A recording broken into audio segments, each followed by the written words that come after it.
अस्सलाम वालेकुम नाज़रीन, बिलाल अहमद तबसरा यूके के साथ। नाज़रीन, साल 2025 शुरू हो चुका है। आप सबको मेरी तरफ से नया साल मुबारक हो। 2025 में यूके गवर्नमेंट ने इमिग्रेशन और ट्रैवलिंग के हवाले से 2 नए कानून जो हैं वो इम्प्लीमेंट कर रही है, और ये उन तमाम लोगों के लिए बहुत ज़रूरी है जानना जो कि यूके आगे आने वाले दिनों, महीनों, सालों में ट्रैवल करेंगे। एक जो रूल है जो कि 8 जनवरी 2025 से लागू हो रहा है, और वो है ETA।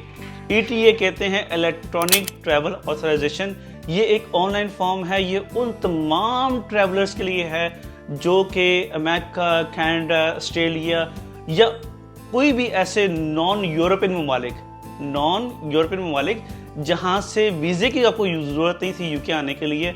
उन तमाम ममालिक को जब भी यूके आना होगा, उनके मुसाफिरों को, उनको अब ETA जो कि 8 जनवरी के बाद से इम्प्लीमेंट हो जाएगा। आपको ऑनलाइन फॉर्म फिल करना है और उसकी फ़ीस जो है वो 10 पाउंड की फ़ीस है जो आपको भरनी होगी, जो डॉलर्स में 12.75 बनते हैं पर पैसेंजर। ये एक ऑनलाइन फॉर्म होगा।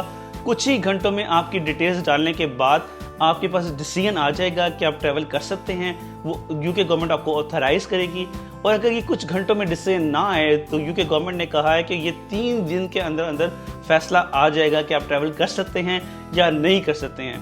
ये तो होगी उन लोगों के लिए कि जो लोग नॉन यूरोपियन हैं, जिस तरह मैंने बताया कि आप कनाडा से हैं, यूनाइटेड स्टेट्स से हैं, ऑस्ट्रेलिया से हैं, या किसी भी नॉन यूरोपियन से हैं।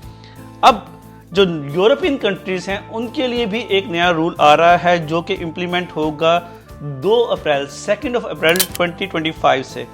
उसमें ये है कि जो भी यूरोपियन नेशनल सिटीजन्स हैं वो जब यूके ट्रैवल करेंगे तो उनको भी इसी ETA फॉर्म को फिल करना होगा, और उसके लिए जो है वही प्रोसेस होगा कि आपने ऑनलाइन फॉर्म फिल करना है और उसमें डिटेल्स डालनी है। कुछ ही घंटों में डिसीजन आ जाएगा। अब यूरोपियन ममालिक से, फॉर एग्जाम्पल जर्मनी, हॉलैंड या फिर और दूसरे ममालिक, स्पेन से, फ्रांस से, इन ममालिक से पहले ट्रैवलर्स जो हैं सिर्फ अपने यूरोपियन पासपोर्ट की बेसिस पे टिकट करवा के आ जाते थे। अब नहीं ऐसा होगा। अब मैंने जिस तरह आपको बताया कि आपको ETA फॉर्म, जो ऑनलाइन फॉर्म होगा, वो आपको फिल करना होगा। कुछ ही घंटों में आपके पास डिसीजन आ जाएगा। उस डिसीजन को लेकर आप इमिग्रेशन डेस्क पर आएंगे, और अब वो गवर्नमेंट ये कर रही है कि जैसे ही आप अपना पासपोर्ट स्कैन करेंगे तो उनको पता चल जाएगा कि आपके पास ETA था या नहीं था। अगर आपके पास इमिग्रेशन डेस्क पे ETA नहीं होगा तो आपको बोर्डिंग नहीं करने देंगे। इसलिए जो है, और जब आप यहाँ पे भी यूके पहुँच के भी इमिग्रेशन पर जाएंगे तो उनके पास भी पहले इन्फॉर्मेशन आई हुई होगी कि इस पैसेंजर के पास ETA है या नहीं है। तो वो ये नहीं होगा कि वो हर बंदे का बारी बारी चेक करेंगे। तो ये क्विक प्रोसेस होगा।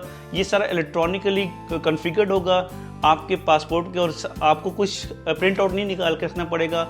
आपको बस ईमेल कॉपी आपके पास आ जाएगी। ये उसी तरह का सिस्टम है जिस तरह अगर आपने यूनाइटेड स्टेट्स ट्रैवल करें फ्रॉम यूरोपियन कंट्रीज़ और यूके, तो आपको उनका भी एक ETA फॉर्म फिल करना पड़ता है, और उस बेसिस पे वो जो है डिसीजन देते हैं कि आप ट्रैवल कर सकते हैं नहीं कर सकते। इवन दो कि आप यूके सिटीज़न या यूरोपियन सिटीज़न भी हों, फिर भी आपको एक USA के लिए अलग रिक्वायरमेंट है। जो यूके है इसने भी ऐसी ही रिक्वायरमेंट अब इंट्रोड्यूस की है, इसलिए आपको ये रिक्वायरमेंट फुलफिल करना होगी अगर आप यूके में ट्रैवल करते हैं। मैं ये बता दूं कि अगर आप इवन यहाँ से आप जो है सिर्फ यहाँ से गुजर भी रहे हैं, आपको यहाँ पे सिर्फ स्टे जो है वो सिर्फ ट्रांजिट का भी है, फिर भी आपको ये फॉर्म फिल करना मस्ट होगा। और ये फॉर्म जो है, ये जो फीस है जो कि $10 पाउंड पर पर्सन बनती है, ये पर पैसेंजर के लिए है, ये पूरी फैमिली के लिए नहीं है। अगर आपके 5 पासपोर्ट होल्डर्स हैं आपकी पूरी फैमिली में, तो हर बंदे के लिए अलग अलग अप्लाई होगा।